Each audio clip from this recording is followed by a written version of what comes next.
শুভ সন্ধ্যা সুপ্রিয় দর্শক, শ্রোতা যারা রয়েছেন আমার সাথে আজকে, যেমন কথা ছিল, আবার চলে এলাম আজকের এই লাইভ সেশনে কবিতার জন্য তুমি। আমরা যারা কবিতা প্রিয় মানুষ, যারা সংস্কৃতি পছন্দ করি, যারা ভালোবাসি এই সাহিত্য অঙ্গনে থাকতে, তাদের জন্য আমার আজকের এই এপিসোডটা একটু স্পেশাল হবে বলেই আমার বিশ্বাস। কেননা আজকে আমাদের সাথে রয়েছে একজন খুব প্রিয় মানুষ। তার সাথে আলাপ করবো, নাম বললেই আপনারা সবাই তাকে চিনবেন। বঙ্কিমচন্দ্র চট্টোপাধ্যায়ের পঞ্চম প্রজন্মের প্রতিনিধি উনি। ওনার লেখার আমরা ভক্ত। পশ্চিমবঙ্গ তথা পৃথিবীর যত দেশে বাংলা ভাষা তথা এই আবৃত্তি চর্চা হয়, এই বাংলা ওই বাংলা এবং পৃথিবীর নানান দেশে যারা ছড়িয়ে ছিটিয়ে রয়েছে, যারা বাংলা কবিতা বাংলা ভাষার চর্চা করেন, তারা ওনার কবিতা কণ্ঠে ধারণ করেনি এরকম কম মানুষ রয়েছেন। ঠিক সেই মানুষটার সাথে আলাপ করাবো। একদম শুরুতেই আমি ওয়েলকাম করছি আজকে আমার এই অনুষ্ঠানে জয়দীপ দা। কেমন আছেন? জয়দীপ চট্টোপাধ্যায় রয়েছে আমাদের সাথে আজকে। না, ভালো আছি, কিন্তু ভালো আছি সেভাবে বলতে পারছি না, কারণ আমরা যে পরিস্থিতির মধ্যে দিয়ে চলেছি, এই পরিস্থিতিটা সত্যি আমাদের কাউকেই ভালো রাখেনি। আমরা খুবই দুর্যোগের মধ্যে আছি, খুব আশঙ্কার মধ্যে আছি, চিন্তার মধ্যে আছি। তবু আমাদের তার মধ্যেই আবার নিজস্ব প্রত্যয় নিয়ে আগামী দিনে আমাদের যুদ্ধ করার যে মানসিকতা, সেটাকে কিন্তু জারি রাখতে হচ্ছে, কারণ সামনে কিন্তু আমাদের অনেক অনেক সংগ্রামের দিন এগিয়ে আসছে। ঠিক ঠিক জয়দীপ, এই যে একটা খারাপ সময়, এবং আমরা বিশ্বাস করি সবাই এই খারাপ সময়টা কাটিয়ে আমরা ঠিক ভালো সময় আবার ফিরে আসব। আবার সবাই আমরা যেমন ভাবে আমরা আগে ছিলাম আমরা সেরকমই থাকবো। সেই সময়টুকু তো অপেক্ষা আমাদের। তার মধ্যে কথা, কবিতায়, সাহিত্যে যে যতটুকু ভালো থাকা যায়। যদি একদম প্রথমেই যে প্রশ্নটা করবো, এবং আমার মনে হয় আমার দর্শকদেরও অনেকের এই প্রশ্নটা তোমার কাছে থাকবে, এই লকডাউন একদম ঘরবন্দি কিভাবে সময় কাটছে জয়দীপ? না, আসলে সময় কাটছে মানে কি, আমরা যেহেতু লেখালেখির মধ্যে আছি, পড়াশোনার মধ্যে থাকি, গান বাজনা ভালোবাসি, তাই আমাদের কিন্তু আমরা আমাদের মতন কাটাতে পারছি। আমরা ধরো ব্যস্ততার মধ্যে যে সমস্ত বইপত্র মনে হয় যে পড়বো, কিন্তু এতদিন হয়তো সময় পাইনি, তো সেরকম আমরা কিছু পড়াশোনা করছি, নতুন কিছু লেখার চেষ্টা করছি, কিছু গান শুনছি। এইভাবে নিজের মতন করে একটা সৃজনের পথ ধরে এই দুঃসময়টাকে কিছুটা আর কি প্রশমিত করার চেষ্টা করছি নিজেদের মতো করে। আচ্ছা আচ্ছা, যদি এই যে নতুন লেখার কথা বললে, আমার এই শব্দটা খুব কানে লেগেছে। অনেক কিছুর মধ্যে যে নতুন লিখছি, কারণ আমরা তো তোমার থেকে নতুন নতুন কবিতা চাই সবাই সব সময়। একদম শুরুতে আমি তোমাকে ঠিক এই প্রশ্নটা করব, তোমার থেকে প্রথম যে কবিতাটা শুনবো সেটা আমার মনে হয় তোমার সবচেয়ে পছন্দের কবিতাটা শুনবো। একটা কবিতা দিয়ে শুরু হোক জয়দীপ। হ্যাঁ, একটি কবিতা আমি শোনাচ্ছি। কবিতাটার নাম হচ্ছে স্বপ্ন কবিতা। আমি সেই কবিতার স্বপ্ন দেখি যা মানুষের কাছে জ্যোৎস্না হয়ে ঝরে পড়বে, ধূসর মনে অনির্বাণ প্রত্যয় হয়ে জেগে থাকবে আবহমান, মানুষকে দেবে সম্প্রীতির মহার্ঘ মন্ত্র। ক্ষয়ে যাওয়া ভালোবাসার ডিজিটাল পৃথিবীতে একটু প্রশান্তি চায় মানুষ। গভীর অনিশ্চয়তার আবর্তে সময় শাসনে ছুটে চলেছে সেলফি জেনারেশন। তাদের চারপাশে শুধুই হানাহানি, বারুদ, দূষণ, মুখোশ পরা মানুষের বিরামহীন নগ্নতা। চিরায়ত কবিতার শরীর ছুঁয়ে বেঁচে থাকে বৈদুর্য আলো, শুদ্ধতার স্বপ্ন বীজ। শুধু শব্দের পর শব্দ সাজিয়ে নয়, অক্ষর প্রতিমার দিগন্ত ছুঁয়ে আমরা পরিশুদ্ধ হতে চাই, নিতে চাই আলোর শপথ। প্রিয় পৃথিবীর জন্য কবিতা শরীরে রেখে যেতে চাই সূর্যের দীপ্তি, চাঁদের স্নিগ্ধতা, শুদ্ধতার স্বপ্ন বীজ। শোনালাম স্বপ্ন কবিতা। এরকম ভাবেই তোমার স্বপ্ন কবিতার সাথে আমরা স্বপ্ন দেখতে দেখতে আমরা এই সময়টাই নতুন করে পাড়ি দেবো, সেই প্রত্যাশা আমাদের রয়েছে। এবং নিশ্চয়ই আমরা আগামীতে একটা স্বপ্নময় পৃথিবী পাবো জয়দীপা, সেই সেই বিশ্বাসটুকু আমাদের রয়েছে। যদি না, যে প্রশ্নটা তোমার কাছে করবার একদম প্রথমেই, আহ, এই যে কবিতার লেখো, সে তো অনেকদিন ধরে। আমাকে একটু বলো যে কবিতা হঠাৎ করে কেন, তোমার কবিতা লিখতে কেন ইচ্ছে হলো? তুমি রবীন্দ্রসঙ্গীত গাইতে পারতে, তুমি নৃত্য শিল্পী হতে পারতে, নৃত্যশিল্পী হতে পারতে, তুমি অন্য কোনো জড়ের মানুষ হতে পারতে, কিন্তু তোমার কেন হঠাৎ লেখালেখিটা আসলে কোন সময় থেকে, কোনটা কোন তোমাকে বেশি ইন্সপায়ার করেছিল এই লেখালেখির ক্ষেত্রে? না আসলে যখন স্কুলে পড়তাম, স্কুল জীবনেই তখন লেখালেখির প্রতি একটা আগ্রহ ছিল। তখন হয়তো খুব বেশি লিখতাম না, পড়তাম, কবিতা ভালোবাসতাম, কবিতা আবৃত্তি করতাম। তো আহ পরে মনে হলো যে আমার নিজস্ব কিছু বক্তব্য আছে, আমি কিছু বলতে চাই, এবং তখন আমি আবৃত্তির পাশাপাশি কিন্তু লেখালেখি শুরু করলাম। এবং তখন প্রবন্ধ লিখতাম, কবিতা লিখতাম, এবং পরবর্তীকালে দেখা গেল যে সাহিত্যের বিভিন্ন মাধ্যমের মধ্যে কবিতাটাকেই বোধহয় বেশি ভালোবেসে ফেললাম।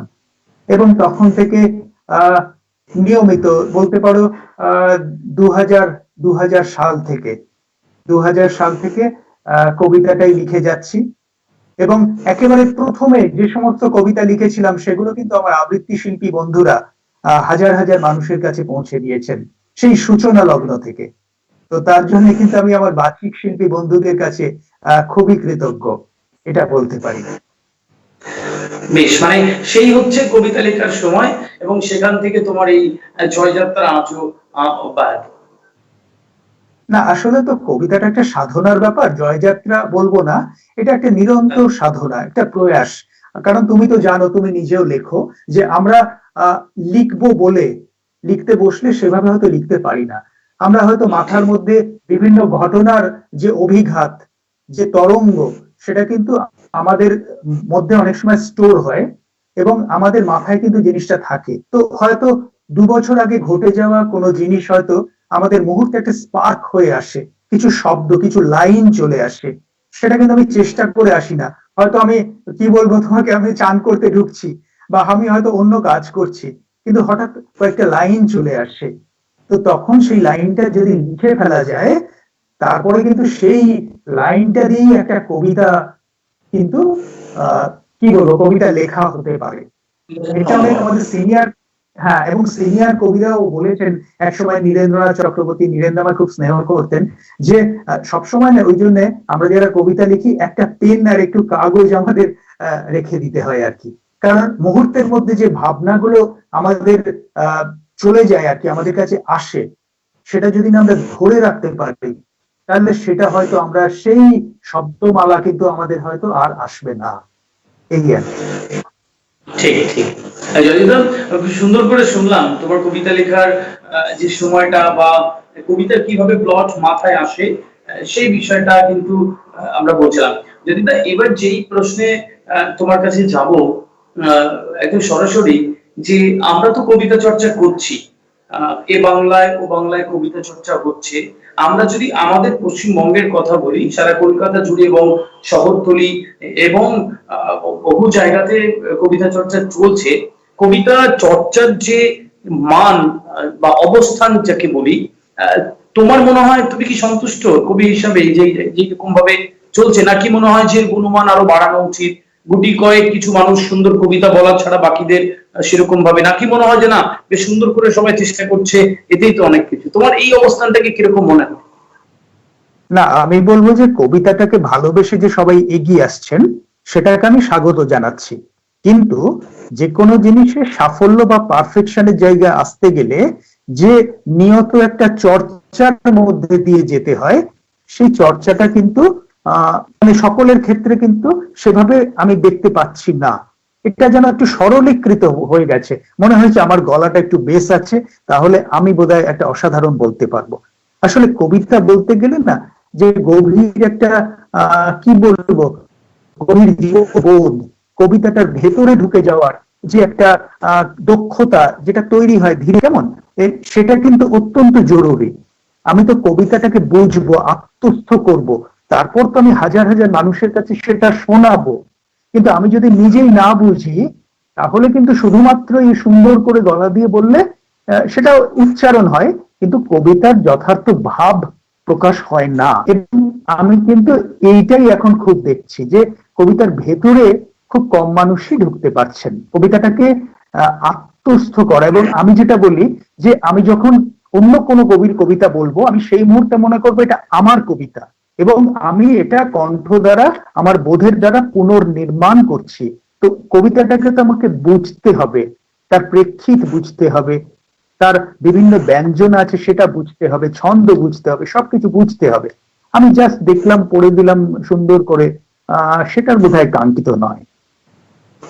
ঠিক চলিলাম, খুব সুন্দর করেই বলা আর কি। এই এই এই ফাঁকে একটু আমার দর্শক যারা দেখছেন এই মুহূর্তে তাদের জানিয়ে রাখি, যদি আপনার কোনো প্রশ্ন থাকে কবি জয়দীপ চট্টোপাধ্যায়ের কাছে আপনারা প্রশ্ন করতে পারেন, এবং যারা দেখছেন আপনাদের কোনো জিজ্ঞাসা থাকলে বা এই আড্ডা এই সেশন কেমন লাগছে একটু জানাতে পারেন, কে কোথা থেকে দেখছেন একটু জানিয়ে দিতে পারেন, সেক্ষেত্রে আমাদের রিলেট করতে একটু সুবিধা হয়। যদি দর্শকদের প্রশ্ন আসুক, সেই প্রশ্ন তোমার সামনে রাখবো, তাদের কথা এই সেশনে জানাবো যারা দেখছে যারা লিখছে। কিন্তু তার আগে একটা কবিতা একটু শুনে নি, মানে এই কবিতাটা অনেকক্ষণ কথা হচ্ছে, তার মধ্যে একটা কবিতা একটু শুনি। হ্যাঁ, আমি আজকে এখন যে কবিতাটা শোনাবো এটা কিছুক্ষণ আগে ফেসবুকে পোস্ট হয়েছে, সুতরাং একেবারে নতুন কবিতা বলতে পারি আমার বন্ধুদের জন্য। কবিতাটার শিরোনাম প্রত্যাশা। কবিতাটা আমি লিখেছি, কিন্তু এটা আমার মনে হয় এটা সকলের উচ্চারণ। এটা তুমি আমি যে সমস্ত বন্ধুরা দেখছেন সবাই এই ক্রান্তি লগ্নে, এই গভীরতম সংকট মুহূর্তে এটাই আমাদের একমাত্র প্রত্যাশা। আমি মানে সকলের হয়ে হয়তো লেখার চেষ্টা করেছি। কবিতার শিরোনাম প্রত্যাশা। একবার তুমি প্রকৃতিকে ভালোবাসো, একবার তুমি প্রকৃতিকে ভালোবাসো, পেয়ে যাবে প্রিয় অমৃতের সম্ভার। একবার তুমি মানুষের হাত ধরো, লক্ষ্য আলোয় মুছবে অন্ধকার। হীরক কীর্তি জেগে আছে তারাময়, প্রবাহের স্রোতে অমর স্বপ্ন কথা। মনে রাখে মাটি তোমার পদধ্বনি, পাখিদের গান, নীলাকাশ, নীরবতা। বৈরিতা প্রেম, সৃষ্টিতে মায়া, আলো জীবন, সমাজ বিপন্ন সভ্যতা, মুছে দাও তুমি মানুষের বদলে দিয়েছে।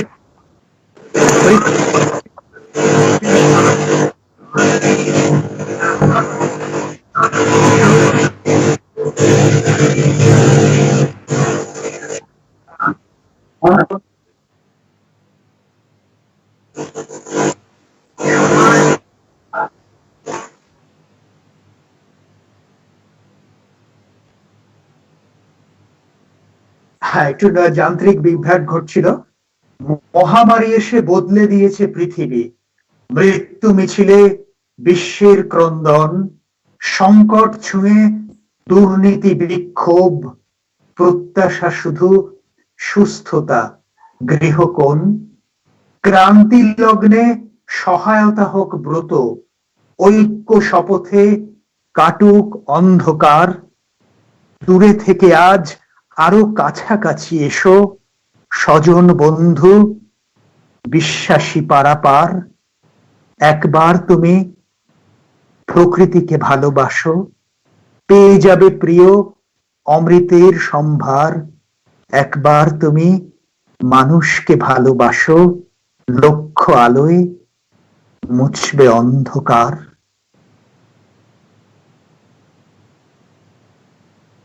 শোনালাম প্রত্যাশা।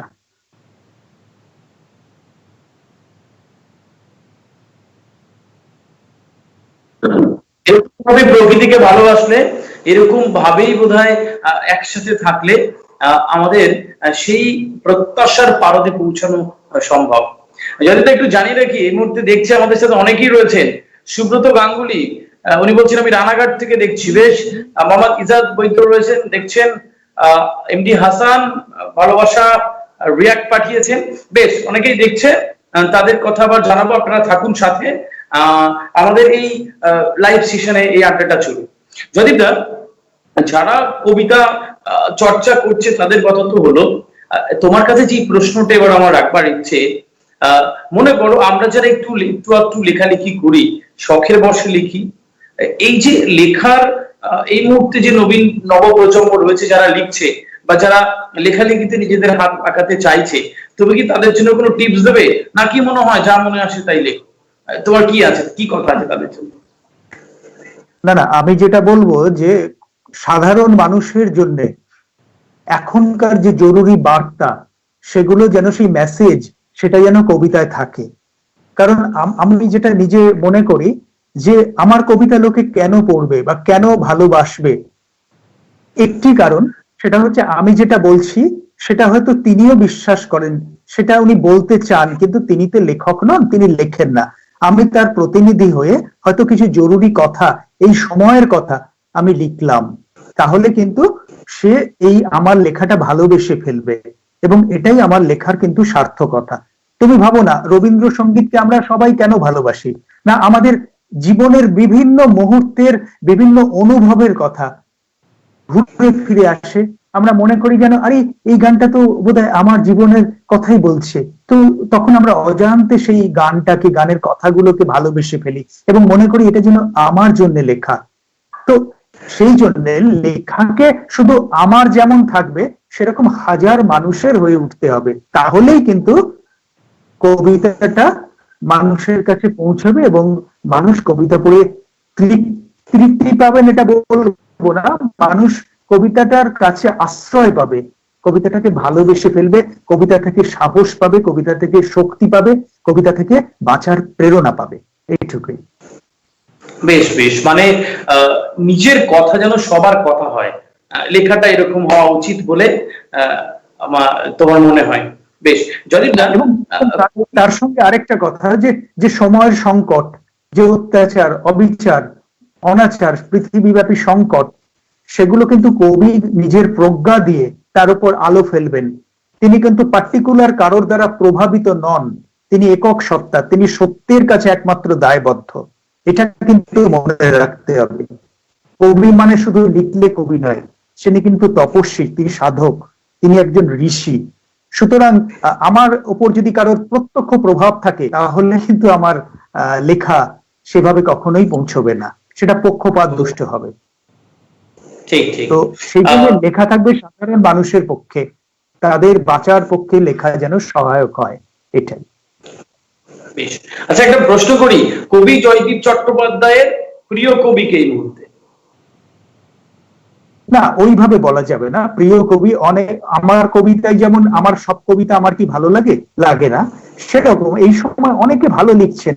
এখন ফেসবুক আমাদের বিরাট দরজা খুলে দিয়েছে, এখন অনেক অনেক কবি যাদের সেভাবে চিনতাম না, তারা উঠে আসছেন এবং তাদের লেখা পড়ে রীতিমতো ভালো লাগছে। আমি তো চেনা অচেনা দেখি না, ভালো লেখা দেখলেই আমি সেখানে কমেন্টস করি, লাইক দিই।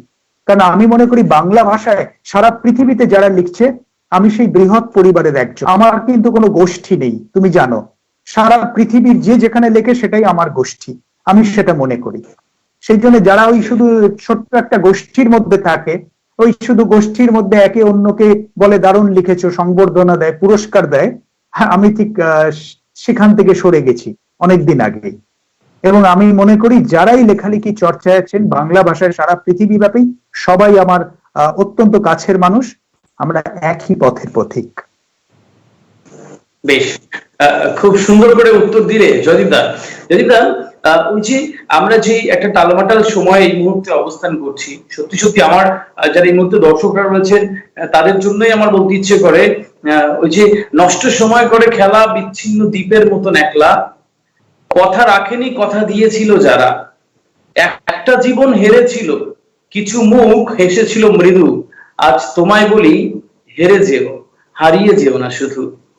আমার দর্শকদের উদ্দেশ্যে আমার এই কথাই থাকবে, অনেকবার হেরে যাই, অনেকবার দুমড়ে মুচড়ে যাই, কান্না করি, আবার সকালবেলা উঠে নতুন করে আবার একটা নতুনের পথ চলি। যদি না, এই মুহূর্তে যারা দেখছেন তাদের জন্য তুমি কি কবিতা শোনাবে একটু ভালো লাগার জন্য? হ্যাঁ, সম্প্রতি একটা কবিতা লিখেছি। আসলে কি বলতো, আমরা তো এই প্রকৃতির উপর অনেক অত্যাচার করেছি, তার জন্যই হয়তো ফিরে এসেছে এই এই নির্মমতা। প্রকৃতিরই তো একটা, কি বলবো, ভারসাম্যের উপরই সবটা। তো সেই ভারসাম্যটা নষ্ট হয়ে গেছে, সেটা আমরা বুঝতে পারছি। এবং আমরা এই পরিসংখ্যান নিয়ে যেটা দেখতে পাচ্ছি যে এই গত এক মাসে ধরো সারা পৃথিবীতে লকডাউন চলছে কম বেশি। তো সেখানে কিন্তু প্রকৃতি কিন্তু তার আগের রূপটা অনেকটা ফিরে পেয়েছে। এখন পাখিরা, বিভিন্ন পশু পাখিরা মুক্তভাবে তারা অবাধে ঘুরে বেড়াচ্ছে। তো আমরা তো সেটাই চাই।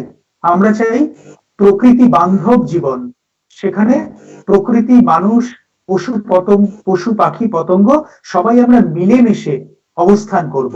এই জগৎটা শুধু একার মানুষের নয়, এটা আমাদের ভাবতে হবে। প্রতিটা প্রাণীর বেঁচে থাকার অধিকার আছে।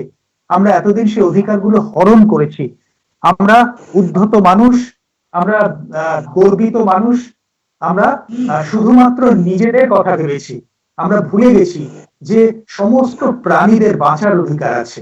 তো এখন এই সংকট কিন্তু আমাদের সেটাই বারবার একটা কথাই বলছে যে মানুষ, তুমি প্রকৃতি লগ্ন হও। তোমার বেঁচে থাকার জন্য তোমাকে প্রকৃতি লগ্ন হতেই হবে, এটাই। তো এই বিষয়ের উপর আমি একটি কবিতা সম্প্রতি লিখেছি, শোনাই এটা? একদম। হ্যাঁ, ক্লিয়ার শোনা যাচ্ছে তো? শোনা যাচ্ছে। হ্যাঁ, কবিতার শিরোনাম হচ্ছে বসুন্ধরার প্রতি। শিয়রে আশঙ্কা, মৃত্যু, বিশ্ব ভ্রমণ করে হামাগুড়ি এসেছে সে। অতিথি আবাসে কিছুদিন থাকার মহার্ঘ সুযোগে তছনছ করেছি সব। বিধি ভেঙে নির্বিচারে দেওয়ালে পুঁতেছি পেরেক। গোলাপ সরিয়ে টানিয়েছি নিজের পতাকা, ক্ষমতার ছবি। 1200 ওয়াটের ইলেকট্রিক কেটলিতে চুপিসারে সেরেছি নৈশ ভোজ। ফিউজ উড়ে কালো ধোঁয়া, অন্ধকার রাত, ঘাড় শিয়রে। ঋতুচক্রের নিজস্ব ছন্দে হিরণময় আতিথ্য দিয়েছিল প্রকৃতি, বরণ করেছিল গৌরব তিলকে। নিজেকে সর্বশক্তিমান অধীশ্বর ভেবে নির্বিচারে জলে মিশিয়েছি বর্জ্য, ক্ষমতা গর্বে বাতাসে বারুদ, তেজস্ক্রিয়তা। লক্ষ মানুষের কণ্ঠ, রক্ত, আর্ত হাহাকার উপেক্ষা করেছি কুশলী মুখোশ দক্ষতায়।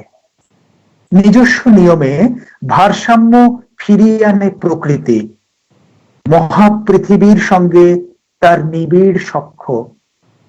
প্রলয়ের সন্ধি লগ্নে আমরা কি সচেতন প্রতিজ্ঞাবদ্ধ হব? আয়নায় দেখব মুখ, নতুন শপথে নতজানু হব শাশ্বতের কাছে। বসুন্ধরা আজও চোখে জল নিয়ে তাকিয়ে উদ্ধত মানুষের দিকে, সন্তানদের হাসি মুখ, প্রত্যাশা তার। এটাই কবিতার বলতে চেয়েছিলাম। সুন্দর, সুন্দর করে কবিতার মাধ্যমে তোমার যে বার্তাগুলো থাকে সেগুলো আমাদেরকে অনেক প্রাণিত করে জয়দীপদা। এবং আমার একটা শুনতে শুনতে যে প্রশ্নটা আমার মাথায় ছিল জয়দীপদা, যে এই যে কবিতার প্লট গুলো তুমি কিভাবে খুঁজে পাও? মানে আমার খুব লোভ হয় যে এরকম কেন লিখতে পারি না, বা আমাদের অনেকেরই তোমার মতো না লিখতে পারার একটা আক্ষেপ রয়েছে। এই প্লট গুলো কিরকম, মানে তোমার এই প্লট গুলো কোথা থেকে খুঁজে পাও, যদি একটু বলো। আচ্ছা, প্রথমেই আমি আদি বলবো যে কেউ কিন্তু কারোর মতন লিখবে না। কারণ কি তুমি জানো যে আমাদের প্রখ্যাত শিল্পীদের কণ্ঠী আছে একজন করে, যারা ওনার সঙ্গীত গান, ঠিক আছে, কিন্তু তার কিন্তু নিজস্বতা থাকে না। আমরা বলি ওই কণ্ঠী, ঠিক আছে, আমরা বলি কিশোর কণ্ঠী, মান্নাদের কণ্ঠী। তো আমরা বলবো যে তুমি লিখবে তোমার মতো। আমি যদি ধরো জীবনানন্দ দাশের মতন লিখছি, তাহলে সেটা কি আমার গৌরব? নিশ্চয়ই গৌরব নয়। হ্যাঁ, আমি আমার মতো লিখবো, আমার লেখার মধ্যে থেকে আমি পথ খুঁজে নেব। এটা হচ্ছে এক নম্বর ব্যাপার। কিন্তু আমাদের সমস্ত কবিরা আমাদের প্রভাবিত করেন, অবশ্যই করেন, আমরা তাদের কাছে ঋণী, প্রতি মুহূর্তে শিখি। কিন্তু তবু আমরা প্রভাব কাটিয়ে নিজস্বতা, স্বকীয়তা রেখে পথ হাঁটার চেষ্টা করব। এটাই আমি তোমাকে বলবো আর কি। হ্যাঁ, আর প্লটের ব্যাপারে তুমি বলছিলে, আসলে কি বলতো, আমার সেদিন হঠাৎ মনে হলো এই প্রকৃতির ব্যাপারে। ধরো আমি কোনো হোটেলে গেলাম, ঠিক আছে, আমাকে ওয়েলকাম করলো তারা। আমি এবার দু একদিন থাকার পরে কি করলাম, যে আমি স্বেচ্ছাচারী হয়ে উঠলাম, আমি তার দেওয়ালে হয়তো পেরেক পুঁতছি, আমি সেখানে 1200 ওয়াটের ইলেকট্রিক কেটলিতে আমার কিছু প্রাতর রাস ব্রেকফাস্ট রান্না করছি, যেটা অবৈধ। তো এটা যদি আমি করতে থাকি লুকিয়ে লুকিয়ে, তাহলে এর পরিণতি কি হতে পারে? একদিন সেটা ফিউজ হয়ে যেতে পারে। ফিউজ উড়ে গেলে কি হবে? না, যারা আমাকে আতিথ্য দিয়েছিল, করেছিল, হোটেল কর্তৃপক্ষ আমাদের বলবে যে দাদা আপনার জন্য আমার এত ক্ষতি হয়েছে, আপনি এই এত টাকা দিন। সেটা না দিতে পারলে আমাকে ঘাড় ধাক্কা করে বাইরে বার করে। তো আমরা পৃথিবীতে কতদিনের জন্য এসেছি বলো? পৃথিবীতে একটা অনন্তকাল, হাজার হাজার মানুষ এসেছে, আসছে, আগামী দিনে আসবে। তো আমরা কয়েক বছরের জন্য এসে আমরা যদি নিজেদের স্বার্থের কথা ভেবে অত্যাচার করে তার সমস্ত সিস্টেমটা নষ্ট করে দিতে চাই, তাহলে কি হবে? আমার যে প্লট, সেই ওই হাড় ধাক্কা হবে। তো এখন সেটা যেটা আমরা দেখতে পাচ্ছি, প্রকৃতি বিষিয়ে গেছে, দূষিত হয়েছে, সেটা আমাদের আমাদের কি বলবো, আমাদের জন্য ঘটেছে। তো সুতরাং আমাদের অনেক বেশি সংযত হতে হবে, আমাদের অনেক বেশি কি বলবো, পরিচর্যা করতে হবে, আমাদের প্রকৃতি বান্ধব হতে হবে, আমাদের ভালোবাসতে হবে প্রকৃতিকে। তাহলে কিন্তু প্রকৃতি আমাদের উজাড় করে দেবে সবকিছু, এটা আমাদের মনে রাখতে হবে। বেশ বেশ, একদম তাই। কারণ প্রকৃতির বিরুদ্ধে যে জিনিস যায় সেই জিনিস বেশি দিন টেকে না বা চলে না, এটা আমরা শুনে থাকি। তো আমরা নিশ্চয়ই সেরকম ভাবে আগামীতে আমাদের অবস্থান সেরকম হবে। আমরা যে শিক্ষা এখন প্রতিদিন পেয়ে চলেছি, এই শিক্ষাটা আগামীতে আমাদেরকে অনেক ভালো রাখবে, সুস্থ রাখবে, এবং আগামী প্রজন্ম এবং প্রজন্ম থেকে প্রজন্মে এই শিক্ষাটা যেন থাকে আমাদের, যাতে করে সবকিছু সুন্দরভাবে সহাবস্থান করে আমাদের পৃথিবীতে। যদি যে প্রশ্নটা এবার রাখবো, কবি জয়দীপ চট্টোপাধ্যায় কি মনে করেন যে এই কবিদের বা সংস্কৃতি অঙ্গনে আরেকটু সরকারি সহযোগিতা থাকলে ভালো হতো, নাকি মনে হয় যে তো ঠিকঠাক আছে? না না, অবশ্যই অনেক দুস্থ মানুষ আছে যাদের একটু সহায়তা দরকার আছে। তারপরে ধরো আমাদের এখানকার প্রেক্ষিত বলছি, বিভিন্ন জেলাতে আমাদের যেমন পশ্চিমবঙ্গ বাংলা একাডেমি কলকাতায় আছে, আমার তো মনে হয় এরকম প্রতিটা জেলায় একটা করে কেন থাকবে না, যেখানে বিভিন্ন লিটল ম্যাগাজিন, বিভিন্ন আবৃত্তি সংস্থা, যাদের পক্ষে বড় বড় হল নেওয়া সম্ভব না, তো তাদের জন্য একটা একটা অল্প পয়সায় তারা যাতে একটা নিয়মিত চর্চা করতে পারে, সেরকম একটা করে কেন অডিটোরিয়াম থাকবে না, এবং তার লাগোয়া একটা করে গেস্ট হাউস, যেখানে ধরো অল্প পয়সাতে বিভিন্ন জেলা থেকে যারা আসবেন তারা একদিন দুদিনের জন্য রাত্রিবাস করতে পারবেন। একটা করে ক্যান্টিন কেন থাকবে না? এটা তো বিরাট কিছু ব্যাপার নয়। আমার তো মনে করি একটু সদিচ্ছা থাকলেই করা সম্ভব। তো এটাই মনে হয় যে, এবং এখানে ধরো যারা একটা বিভিন্ন সংস্থায় রয়েছে, যেমন তুমি জানো সিনেমার ক্ষেত্রে যে যে গিল্ড আছে, সেরকম আমাদের লেখালেখির জগতেও সেরকম একটা দরকার, যেখানে একটা লাইফ ইন্স্যুরেন্স কভারেজ থাকবে। দুস্থ মানুষরা একটা একটু কম পয়সায় সেখান থেকে একটু লোন, টাকা পয়সা তারা নিতে পারবে প্রয়োজনে। তো এইরকম একটা সংগঠিত একটা প্ল্যাটফর্ম কিন্তু দরকার, আমরা যারা লেখালেখির জগতে আছি। কারণ এরকম তো অনেকেই আছেন যারা গ্রামে থাকেন, যাদের আর্থিক অবস্থা ভালো নয়, তাদের কিন্তু অনেক অনেক লেখক না জাস্ট আর্থিক অবস্থার জন্য একটা সময় গুটিয়ে যান, তারা সরে যান। তো এটা তো আমাদের কি বলবো, খুব যন্ত্রণার কথা, তাই না? তো এক্ষেত্রে যদি সরকারি কিছুটা সহায়তা পাওয়া যায়, এটা তো আমার মনে হয় এটা খুবই ভালো, এবং আমরা প্রত্যাশা করি যদি সেরকম দিন আসে আমরা স্বাগত জানাবো। নিশ্চয়ই। এবং এই এই স্বপ্নটাও আমার তোমার কবিতার মতন করে আমরা বলি যে এই স্বপ্নটাও সার্থক হবে ভবিষ্যতে, সেই প্রত্যাশা আমাদের রয়েছে। জয়িতা, তোমার পরবর্তী কাব্যগ্রন্থ নিয়ে কথা বলবো, কিন্তু তার আগে একটা কবিতা হবে। হ্যাঁ, এখন আসলে আজকে যারা শোনাচ্ছি সবই মানুষ, প্রকৃতি, এটা ঘিরে। কারণ আজকের দিনের অন্য কোনো কবিতা ঠিক বলতে ইচ্ছেই করছে না। তো কবিতার শিরোনাম হচ্ছে অলৌকিক সেতু। মানুষের হৃদয়ে রেখে যাব জমি, আগামীর জন্য অত্যলান্ত গভীর বিশ্বাস, সে অমল বিশ্বাস নিয়েই মানুষ ফোটাবে নতুন ফুল, গাঁথবে আলোর মালা। মানুষের ভেতরেই আছে নন্দিত কানন, মোহময় জ্যোৎস্না, আত্মিক উদ্ভাসে মানুষই গড়ে বিশ্বময় অলৌকিক সেতু। যেটা কিছু অন্ধকার পরিপন্থী সভ্যতা, তার বিনাশ শুধু সময় অপেক্ষা। মানুষ রয়েছে জেগে, বুকে নিয়ে স্বপ্ন অফুরান, আলোকিত প্রাণী, বয়ে নিয়ে চলে স্রোতস্বিনীর প্রাকৃত ধারা, উষা লগ্নের প্রথম গীতিকা। মানুষের হৃদয়ে রেখে যাব জমি আগামীর জন্য অতলান্ত গভীর বিশ্বাস।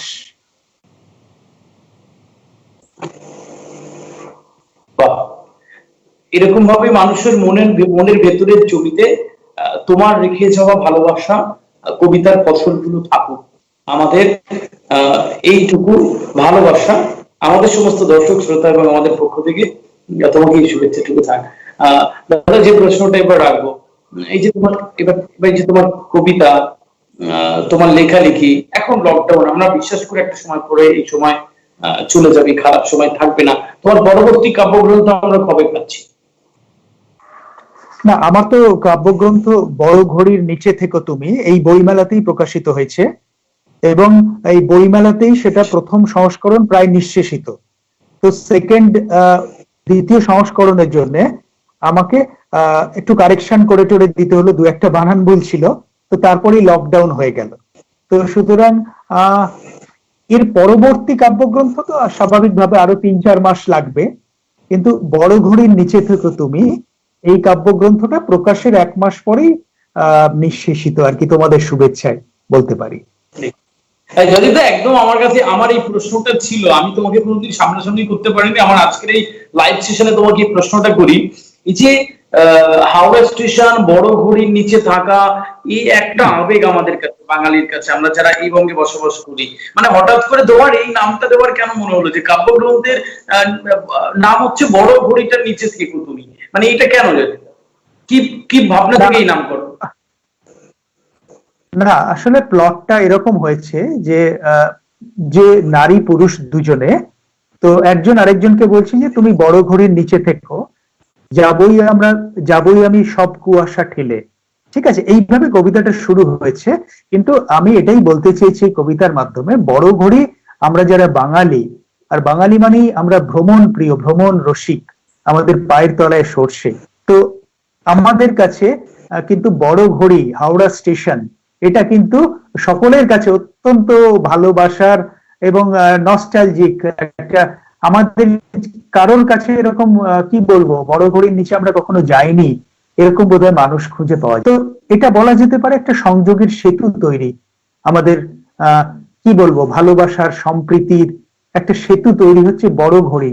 বড় ঘড়ির নিচে আমরা সবাই মিলিত হই, আমরা অপেক্ষা করি আমাদের যে প্রতীক্ষা প্রিয় মানুষের জন্য, তার যেন একটা নীরব কি বলবো সাক্ষী এই বড় ঘড়ি। আমাদের জীবনের কত কত কিছু স্মৃতির এই সাক্ষী কিন্তু আমাদের এই প্রিয় বড় ঘড়ি। তো সেই জন্যই বড় ঘড়িকে আর কি আনার প্রয়াস বলতে পারো। আচ্ছা, বেশ, এভাবেই বড় ঘড়ির নিচে থেকেও তুমি নাম করো। বেশ বেশ। হ্যাঁ হ্যাঁ হ্যাঁ। জয়দীপদা, আমরা জানি যে তুমি যেমন সুন্দর লেখো তেমন সুন্দর বলো। আবার কখনো কি আমরা তোমার থেকে কোনো আবৃত্তি অ্যালবাম বা এরকম কিছু পেতে পারি? এরকম কোনো আমাদের কি কোনো সুযোগ আছে তোমাকে শোনার? না না, অবশ্যই। আমার তো কি বলবো, মাঝে মাঝে কিছু আমার নিজের কবিতা এবং অন্য কবির কবিতা যেগুলো আমার ভালো লাগে আমি সেরকম রেকর্ড করি, কেমন। এবং এক সময় এরকম বেশ কিছু রিলিজ হয়েছিল, আমার মহাপৃথিবীর গান বলে একটা অ্যালবাম, সেখানে আমার কবিতা যেমন প্রথিত যশোরা বলেছিলেন, আমিও বেশ কিছু আমার নিজের কবিতা বলেছিলাম। তো আগামী দিনে কোনো তো বিরোধ নেই, লেখালেখি আর পারফরমেন্সের কোনো বিরোধ নেই, বরঞ্চ একটা কবিতা যদি সুন্দরভাবে বলা যায় সেটা অনেক মানুষের কাছে পৌঁছয়। কিন্তু অনেক সময় একটা ভালো কবিতা ভালোভাবে যদি পড়া না হয় তাহলে কিন্তু ওটা মানুষের কাছে সেভাবে পৌঁছয় না। সুতরাং কবি যদি নিজে পড়তে পারেন সুন্দরভাবে, এটা তো আমার মনে হয় একটা বাড়তি পাওনা শ্রোতাদের কাছে। তুমি কি বলো? একদম, মানে তোমার তোমার যে পড়ার, তোমার যে পড়ার মধ্যেকার বোধ, যে অভিব্যক্তি, আবেগ, এবং সেটা আবৃত্তিকারদের থেকে কোনো অংশে কম নয়। আমার শুধুমাত্র সেই কারণে তোমাকে এই প্রশ্নটা করা, যে তোমার থেকে আমরা আগামীতে এরকম কোন আবৃত্তি অ্যালবাম পাবো কিনা। তো নিশ্চয়ই আগামীতে আমরা এটাও প্রত্যাশা রাখছি, তোমার কবিতার মতন, কবিতার আজকের যে কবিতাটা তুমি পোস্ট করেছো ফেসবুকে, প্রত্যাশা, সেই নামকরণটা নিয়ে আমরা প্রত্যাশা রাখছি যে তোমার থেকে আমরা আবৃত্তি অ্যালবাম পাবো, এবং তোমার লেখা এবং অন্য লেখাও। ঠিক আছে, সেটা হবে, কিন্তু আমার আবৃত্তি শিল্পী বন্ধুরা তো ভালো কাজ করছেন, তো আমি তাদের দিকেই তাকিয়ে আছি। তারাই সুন্দর করে বলুন, দরকার হলে আমি তাদের একটু, যদি আমার একটু অভিজ্ঞতা দিয়ে তাদের পাশে থাকতে পারি, সেটা আমার ভালো লাগবে, এই আর কি। কারণ তুমি জানো আমি প্রোডাকশনের ব্যাপারটাও একটু, যেহেতু আমি অডিও ভিজুয়াল, তুমি জানো আমি এসআরএফটি, সুতরাং এই টেকনোলজির ব্যাপারটা আমার একটু আধটু আর কি অভিজ্ঞতা রয়েছে। ঠিক ঠিক, তো নিশ্চয়ই আমরা পাবো সেইগুলো আর কি। যদি তো অনেকক্ষণ কথা বললাম, আমার দর্শকরা নিশ্চয়ই একটা কবিতা শোনার জন্য অপেক্ষা করছে। একটা কবিতা হোক প্লিজ। হ্যাঁ, এটাও এখনকার সময়ের উপর। কবিতাটার শিরোনাম হচ্ছে কণ্ঠহার। একটি গোলাপ তোমার নামে লেখা, একটি চিঠি সমর্পণের ফুল, একটি সকাল প্রেরণার রূপকথা, একটি তুমি প্রিয়তার উপকূল, মানুষের হাতে একটি কবিতা, গণকণ্ঠের সুর, একটি স্বপ্ন, ঐক্যের ঝাড়বাতি, একটি তুমি গোধূলি রোদ্দুর, একটি শপথ সূর্যের অভিমুখ, একটি জীবন শাশ্বত অভিসার, একটি ব্রত জগৎকে ভালোবাসা, একটি তুমি বড় বেশি দরকার, একটি করোনা সমবেত সংগ্রাম, একটি যুদ্ধ শঙ্কার অবসান, একটি বিশ্ব মন প্রাণ একাকার, একটি তুমি কর্নিশ সম্মান, একটি মন্ত্র আরোগ্য ধ্যান জ্ঞান, একটি জেহাদ মৃত্যু মিছিল পার, একটি হৃদয় আর্তের পাশে পাশে, একটি তুমি আমার কণ্ঠহার, একটি তুমি আমার কণ্ঠহার। বাহ, খুব সুন্দর লেখা যদিদা। তোমার কবিতা শুনলে কেমন মন ভালো হয়ে যায়। যদিদা একটা কথা ছিল তোমার এই এই কবিতার লাইনে, একটি করোনা সমবেত সংগ্রাম, এরকম একটা লাইন। হ্যাঁ হ্যাঁ, এই এই মুহূর্তে যারা আমাদের যারা শুনছে, দাদা, এই যে করোনা, ঘরবন্দি, লকডাউন, মৃত্যু, আক্রান্ত শুনতে শুনতে যারা ক্লান্ত, তাদের জন্য তুমি কি বলবে একটু? না আসলে কি, আজকে যা তথ্য, তথ্য যেটা বলছে, সারা পৃথিবীর দ্রুত মৃত্যু হার বাড়ছে। গত 24 ঘন্টায় সমস্ত রেকর্ড ব্রেক করে কিন্তু করোনার সেই ভয়াল থাবা এই সভ্যতাকে বিপন্ন করে তুলেছে। প্রতিদিন আমরা দেখছি এই মানুষের মৃত্যু মিছিল। তো কিন্তু আমরা আমাদের হেরে গেলে হবে না, কারণ ভাবতে হবে আমাদের আগেও অতীতে অনেক প্রাকৃতিক দুর্যোগ এসেছে, অনেক রোগ মহামারী এসেছে, কিন্তু মানব সভ্যতা সেগুলোর সঙ্গে যুদ্ধ করে কিন্তু এখনো প্রবহমান। সুতরাং আমরা যদি মিলিতভাবে প্রতিজ্ঞাবদ্ধ হই, সকলে চেষ্টা করি, তাহলে কিন্তু আমরাও এই করোনা যুদ্ধে একদিন জয়ী হতে পারবো। কিন্তু কি, সকলের কিন্তু সেই সমবেত চেষ্টাটা দরকার, প্রয়াসটা দরকার। এটা শুধুমাত্র কোনো সরকার করতে পারবে না, কোনো একক ব্যক্তি করতে পারবে না, শুধুমাত্র আমাদের চিকিৎসক যারা ডাক্তার বাবু, স্বাস্থ্যকর্মী, তারা করতে পারবে না। আমাদের সমবেত প্রয়াসে একমাত্র আমরা এই বিরাট দুর্যোগকে অতিক্রম করতে পারবো। এবং সব থেকে বড় কথা যে এই দুর্যোগের সময় কিন্তু বিভিন্ন বিপন্নতা, বিভিন্ন রাজ্যে অনেক পরিযায়ী শ্রমিকেরা আটকে পড়েছেন, ঠিক তাদের তাদের খাবারের সেরকম অনেক জায়গায় ব্যবস্থা নেই। আমরা জানতে পারছি বিভিন্ন জায়গায় যে খাদ্য বন্টন ব্যবস্থা, সেখানেও কিন্তু সব জায়গায় ঠিকঠাক হচ্ছে না। তো এই সময় আমরা কিন্তু সকলের কাছে অনুরোধ জানাবো যে দুর্যোগের সময় আপনারা কিন্তু মানুষের পাশে থাকুন, মানুষকে বাঁচান এবং মানুষের সেবা করুন। এর মতন কিন্তু বড় কাজ, পূর্ণ কাজ কিন্তু পৃথিবীতে হয় না, যে অসহায় আত্ম মানুষের পাশে দাঁড়ানো। তো আমরা সেটাই সবাইকে বলবো, যে যার সাধ্যমতো মানুষের পাশে দাঁড়ান। সমবেত প্রচেষ্টায় আমরা ঠিক অতিক্রম করব। যে সমস্ত স্বাস্থ্যবিধি যেগুলো আমাদের টেলিভিশনে বারবার বলা হচ্ছে, সেগুলো মান্য করুন এবং সকলকে নিজে সুস্থ থাকুন, সকলকে সুস্থ থাকতে সহায়তা করুন। একদম নিশ্চয়ই তাই। যদি তো খুব সুন্দর করে বললে তুমি, একদম শুধুমাত্র প্রশাসনের মানুষ বা ডাক্তার নার্স যারা রয়েছে তারা নয়, তাদেরকে সম্মান আমাদের সবার পক্ষ থেকে। তারা যেভাবে লড়ছেন এই মুহূর্তে, এর সাথে সাথে আমরা যারা একদম এক একজন এক একটা ব্যক্তিত্ব নিয়ে চলি, আমাদের সেই সমস্ত ব্যক্তিত্বকে নিজেদেরকে সম্মান দিয়ে যতটা পারি নিজেদেরকে সোশ্যাল ডিস্টেন্সিং মেনে আগামী এই যুদ্ধ জয়ের সাথে সারথি হতে হবে। তাহলে আমরা এই পুরো ব্যাপারটা থেকে নিশ্চয়ই বেরোতে পারবো বলে বিশ্বাস আমাদের রয়েছেন। যদিদা, অনেকেই দেখছেন আমাদের আজকের এই লাইভ শো। ইন্দ্রাণী পাল লিখেছেন যে শুনছি, খুব ভালো লাগছে। আচ্ছা থাকুন, আবার আসবো আমাদের এই লাইভ সেশনে, যারা দেখছেন তাদের কথাতেও আসবো। যদিদা, যে প্রশ্নটা আমি এবার তোমার কাছে রাখবো, কবিতা চর্চা চলছে, আবৃত্তি চর্চা চলছে, অনেক কিছুই সাহিত্য অঙ্গন নিয়ে নানান কিছু চলছে। যারা আগামীতে আবৃত্তিকার হতে চান বা যারা আগামীতে কবি হতে চান, তোমার কি মনে হয় যে আরো বেশি বেশি এরকম প্রতিনিধিত্ব আসুক এই অঙ্গনে, নাকি যা আসছে তাতে করে তোমার মনে হচ্ছে যে সাহিত্য অঙ্গনের যারা আসছে একদম সুন্দর চলছে, নাকি মনে হয় যে এই প্রজন্মের আরো এরকম প্রতিনিধি দরকার, যারা লিখবে, যারা বলবে, যারা কবিতা পড়বে, এরকম আরো মানুষ দরকার? তোমার কি মনে হয়? আসলে কি, কবিতা যারা ভালোবাসে, আমরা এটা জানি, তারা সত্য এবং সুন্দরের পূজারী। এবং যারা কবিতা ভালোবাসে, সাহিত্য ভালোবাসে, সঙ্গীত ভালোবাসে, তারা কিন্তু বেসিক্যালি সৃজনশীল মানুষ।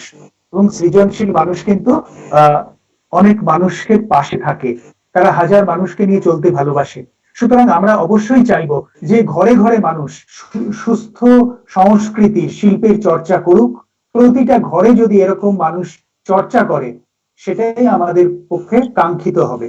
তিনি হোক না, তিনি পেশাদারি বড় ডাক্তার হন, ইঞ্জিনিয়ার হন, কিন্তু তার মধ্যে একটা যদি শিল্প সত্তা থাকে, সেটা কিন্তু আমাদের সমাজের পক্ষে অত্যন্ত, কি বলবো, একটা পজিটিভ। সেই সবসময় নতুন প্রজন্মকে স্বাগত জানাই এবং আমি সকলকে বলবো যে চর্চার সঙ্গে সঙ্গে তাদের কিন্তু সমসাময়িক, যে যারা লিখতে চান, তো সমসাময়িক যে লেখালেখি হচ্ছে সেটা, এবং আমাদের যেগুলো অতীত ঐতিহ্য, আমাদের সেই পরম্পরা, সেগুলো তাদের পড়তে হবে, তাদের বুঝতে হবে। তাহলে কিন্তু তারা তাদের অবস্থানটা বুঝতে পারবে যে এই পরম্পরা দিয়ে আমরা এসেছি। আমি আজকে দাঁড়িয়ে আছি 2020-তে, আমার কাব্য ভাষা এরকম হবে। আমি যদি আজ থেকে 200 বছর আগেকার বা 50 বছর আগেকার সেরকম ভাষায় লিখি, নিশ্চয়ই সেটা গ্রহণযোগ্য হবে না। আমাকে আজকের মতো নিজস্ব কাব্য ভাষা তৈরি করতে হবে। সেরকম বাচিক শিল্পের ক্ষেত্রে বলবো, আগে যেরকম আবৃত্তি ছিল, হাজার মানুষের সামনে আমাদের উচ্চকিত ভাবে বলতে হতো। তখন এত সেন্সিটিভ মাইক্রোফোন ছিল না।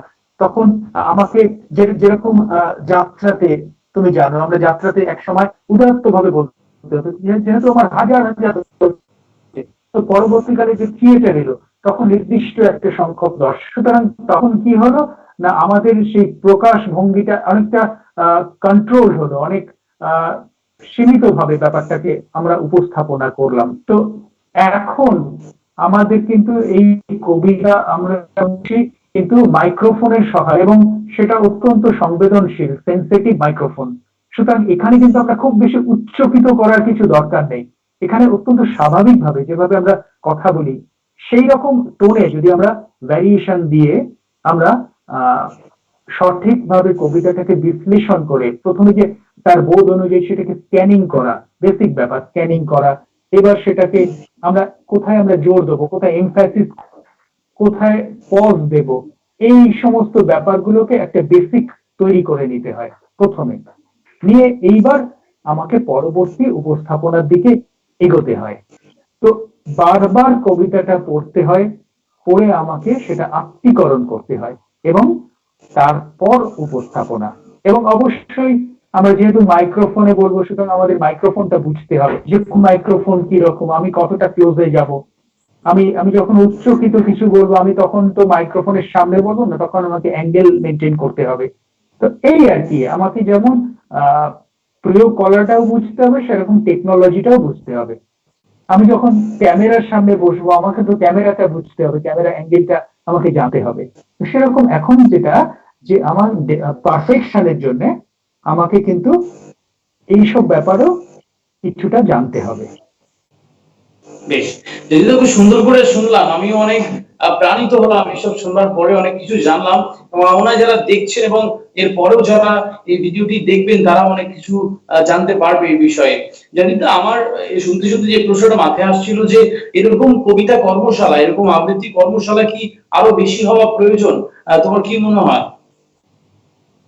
না না, অবশ্যই হওয়া দরকার, এবং সেটা প্র্যাকটিক্যাল ওরিয়েন্টেড হওয়া দরকার। কেমন মানে, আমি যেমন তুমি সম্ভবত ফেব্রুয়ারি মাসে না মার্চ মাসে আমি বহরমপুরে একটা সাউন্ড স্টুডিওতে এরকম একটা ওয়ার্কশপ করেছিলাম, যেখানে আমরা যারা উপস্থিত ছিল তাদের বিভিন্ন রকম মাইক্রোফোন, এবং সেই মাইক্রোফোনে কিভাবে তাকে কথা বলতে হবে সেটা তাকে শেখানো হয়েছে, এবং তাদের কিছু নতুন কবিতাও দেওয়া হয়েছে। দিয়ে একটা কবিতা পাওয়ার পর কিভাবে সেটা তৈরি করতে হবে, তো তার যে পরপর ধাপ গুলো আছে সেগুলো তাদের আমরা শেখালাম আর কি। এবং তারপরে তাদের রেকর্ডিং করলাম, করে তাদের আবার সেটা বাজিয়ে শোনানো হলো, এবং শুনে তার কোনটা ভালো হয়েছে, কোন জায়গাটা ডেভেলপমেন্টের জায়গা আছে, সেটাকে হাতে কলমে তাকে দেখানো হলো। তো স্বাভাবিকভাবে সেই সমস্ত ছেলেমেয়েরা অত্যন্ত খুশি, আনন্দিত। তো তাদের বলা হলো যে দেখো, মাইক্রোফোনে কিন্তু তুমি ক্লোজে যাবে, কিন্তু তোমার 45 ডিগ্রি অ্যাঙ্গেল করতে হবে, তাহলে কিভাবে করবে? তো এবার ওরা দেখালো স্যার এইভাবে করব। তো হাতে কলমে করার তো কোনো বিকল্প নেই। তো সেই জন্য প্র্যাকটিক্যাল যেটা করতে হবে সেটা হচ্ছে, যদি স্টুডিওর মধ্যে করা যায় তাহলে কিন্তু জিনিসটা ভালো হয়, এবং যদি সেখানে ক্যামেরা থাকে আলো ভালো হয়। কারণ হয়তো আমি কথা বলছি তোমার সঙ্গে, কিন্তু আমি একটা কথা বলাতে হয়তো 50 বার চোখটা পিট পিট করছি, ঠিক আছে? তো সেটা তো আমি ক্যামেরাতে যতক্ষণ না শুট করছি আমি বুঝতে পারবো না যে আমার এই মুদ্রা দোষটা রয়েছে। তো এরকম অনেক কিছু ব্যাপার আছে, যেগুলো আমরা যদি ছোটখাটো এরকম ওয়ার্কশপ করতে পারি, তাহলে সেখান থেকে আমরা নিজেদের যে সামান্য ভুল ত্রুটিগুলো আছে সেগুলো আমরা অতিক্রম করতে পারবো।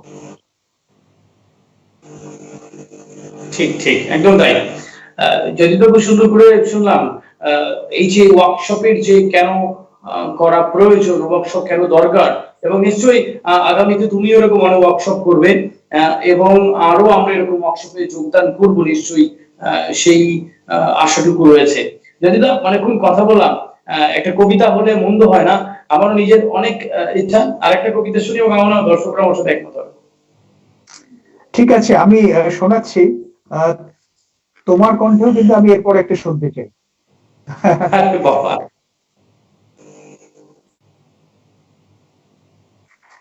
হ্যাঁ, এই কবিতাটা সম্প্রতি লেখা। কবিতাটার শিরোনাম হচ্ছে বিপন্ন সভ্যতা। তুমি কি দেখেছো বসুধার চোখে জল, সবুজ শরীর, উদ্ধত নাগ পাশে? তুমি কি শুনেছো হাওয়ায় কান্না ভাসে, বারুদ বাষ্পে যন্ত্রণা নীলাকাশে? আতিথ্য তোমায় দিয়েছে বিপুলা পৃথিবী, ফুল ফলে ভরা পাহাড় নদীর দেশ। হাজার পাখি শুনিয়েছে কত গান, রোদ বৃষ্টিতে শ্যামলিমা সমাবেশ। প্রবাহের স্রোতে ক্ষণিকের আসা যাওয়া, আমৃত্যু থাকে প্রকৃতির কাছে ঋণ। ভুলেছে মানুষ মিলে মিশে বেঁচে থাকা, তাই তো শঙ্কা ঘিরেছে রাত্রি দিন।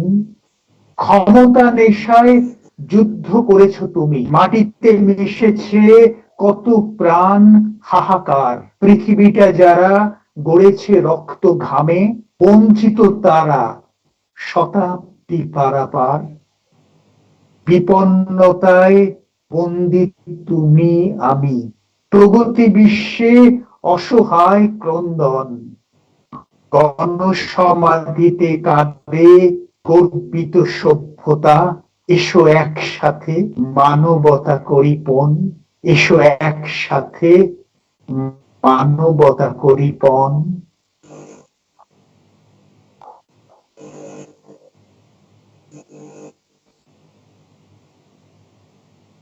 বাহ, কি সুন্দর কথা যদিতা, এসো একসাথে মানবতা করি পণ। সত্যি তাই। এরকম ভাবে একসাথে যদি মানবতাকে পণ করে আমরা এগোই, এই পৃথিবী আরো সুন্দর হয়, এই জীবন আরো সুন্দর হয়, এই প্রজন্ম থেকে প্রজন্ম আরো সুন্দর হয়। অবশ্যই অবশ্যই।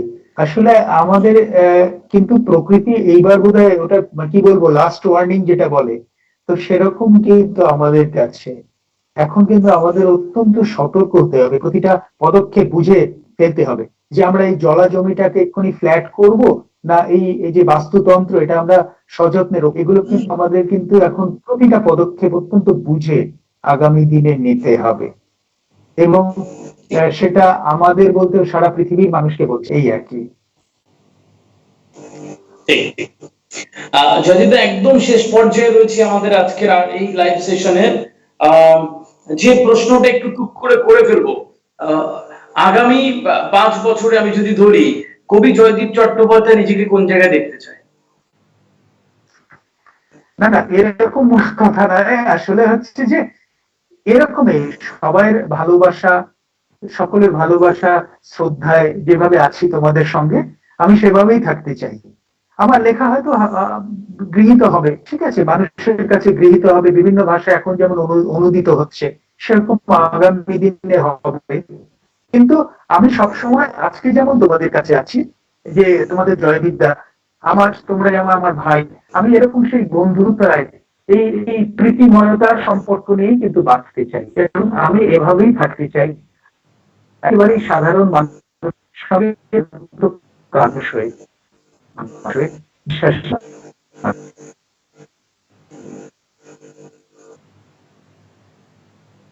বেশ, জয়দীপদা, তোমার এই সাধারণ জীবনযাপনই তোমাকে অসাধারণ করে তুলবে, শুধুমাত্র তোমার লেখার কারণে। তোমার এই যে একটা সুন্দর মানুষকে নিয়ে চলবার প্রচেষ্টা, অসাধারণ হয়েও সাধারণ থাকবার যে নিরন্তর প্রয়াস, এগুলো আমরা যারা তোমাকে কাছ থেকে চিনি আমরা জানি। এভাবেই তুমি থেকো, তোমার কবিতার সাথে, তোমার নিজের সাথে, আমাদের সবার সাথে। যদি একদম শেষ পর্যায়ে রয়েছি, আরেকটা কবিতা শুনে তারপরে শেষ কবিতা আমাদের আজকে লাইভ সেশনে, তোমার এই কবিতা শুনে আমরা আমরা শেষের দিকে যাবো একদম। হ্যাঁ, একটি ছোট কবিতা, কবিতা নিয়েই কবিতা। কবিতালে বসবাস আমাদের, কবিতা ছুঁয়েই শস্য ফলন দিন, কবিতা মন্ত্রে মানুষের কাছে আসা, ভালোবাসা বাঁচে কবিতায়। শরীর বিমূর্ত ছায়ায় কবিতা কর হীরক সম্মোহন, কবিতা আমার দর্শন আরো ছবি, ধুলো মাখা পা শুশ্রূষা ত্রিনয়ন, কবিতা পেলব আত্মার প্রসাধন, কবিতা স্নিগ্ধ মায়ের আঁচল ছায়া, কবিতা অপার শ্রাবণ রাতের ভাষা, মন দরিয়ায় ভাটিয়ালি সুর মায়া, কবিতা অমোঘ অন্যায় কবিতা বসত শব্দের আলো নীড়, কবিতা প্রাণের কুঁড়ে ঘর আল শিকড়ের গান, স্বপ্নের মুসাফির, কবিতা প্রাণের কুঁড়ে ঘর আলপনা, শিকড়ের গান, স্বপ্নের মুসাফির। বাহ, খুব সুন্দর জয়দীপদা, কবিতা এরকম ভাবেই এই যে মুসাফির আনা থেকে চলুক আর কি, এরকম ভাবেই তোমার কলম কলম সৃজনে থাকুক, এরকম ভাবেই। দর্শকদের উদ্দেশ্যে যে কথাটা আমি এবার বলবো, ওই যে কবিতা যদি এক ফালি চাঁদ ভাবো ভালোবাসার সুখ, আমার শহর জনস্রোতেও ঠিক খুঁজবে তোমার মুখ। তো এরকম ভাবেই যারা কবিতার সাথে রয়েছেন, যারা কবিতার সাথে থাকছেন, যারা লিখছেন, নিশ্চয়ই আমাদের এই লাইভ সেশন আপনাকে খুঁজে এনে ঠিক এরকম একটা লাইভ আড্ডার ব্যবস্থাপনা নিশ্চয়ই হবে। আর সেদিন জয়দীপ নিশ্চয়ই আমাদের সাথে থাকবে। অবশ্যই থাকবো, অবশ্যই। যদি তো একদম শেষে আমাদের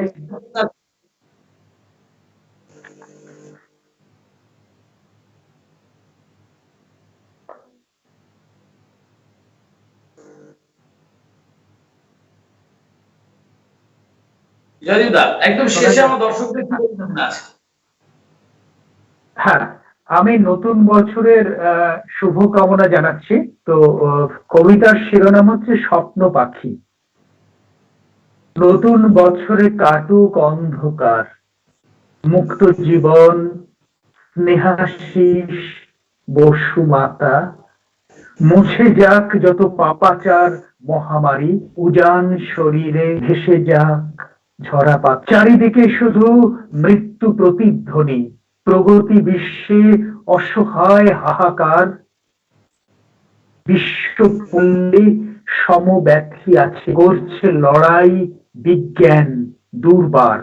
নতুন বছরে প্রত্যাশা বড় কম, প্রকৃতি মানবিক বসবাস, প্রাচুর্যহীন পরিমিত হাতে রেখে হাত, বন্ধুতা প্রতিভাস। নতুন বছরে অতীত রোমন্থন, বাতাসে মিশেছে বারুদ দূষণ লোভ, আর্ত মানুষ হাহাকার দিশাহীন, প্রবাহের স্রোতে অপুষ্টি বিক্ষোভ। নতুন বছরে লক্ষ্মী আসুক ঘরে, হানাহানি নয় ঐক্যই হোক পথ, বাংলাই হোক ভালোবাসা ধ্রুব তারা, এগিয়ে চলার স্বপ্ন ভবিষ্যৎ। বাংলাই হোক ভালোবাসা ধ্রুব তারা, এগিয়ে চলার সব ভবিষ্যৎ। বেশ, এরকম ভাবেই বাংলা কবিতা, বাংলা সাহিত্য, বাংলা আবৃত্তি, বাংলার যত রকমের আমাদের সাহিত্য অঙ্গন রয়েছে, এগুলোই আগামীর ভবিষ্যৎ হয়ে বাঁচাটাকে আরো সুন্দর করে তুলুক। জয়দীপদা, আজকে এখানেই শেষ করতে হচ্ছে। অনেক শুভেচ্ছা, অনেক ভালো থেকো, কবিতায় থেকো, সৃজনে থেকো। আবার এরকম কোনো একটা দিন আমরা আবার লাইভ বা সেশনে বা স্টুডিওতে বা অন্য কোথাও তোমার সাথে আড্ডায় বসবো। তোমার নানান আগামীর পরিকল্পনা নিয়েও শেখানোর কথা হবে। যারা এতক্ষণ আমাদের সাথে ছিলেন, অনেক ধন্যবাদ। অনেক ভালো থাকবেন, সৃজন থাকবেন। আবার একটা নতুন লাইভ সেশনে আপনাদের সাথে দেখা হবে। ততক্ষণে ভালো থাকবেন। জয়দীপদা, ভালো থেকো। আমিও সকলকে অনেক অনেক ধন্যবাদ, কৃতজ্ঞতা জানাচ্ছি। তোমার সঙ্গে কথা বলে আমার খুব ভালো লাগলো এবং আমি প্রোডাকশন হাউস এনাদের শুভেচ্ছা জানাচ্ছি।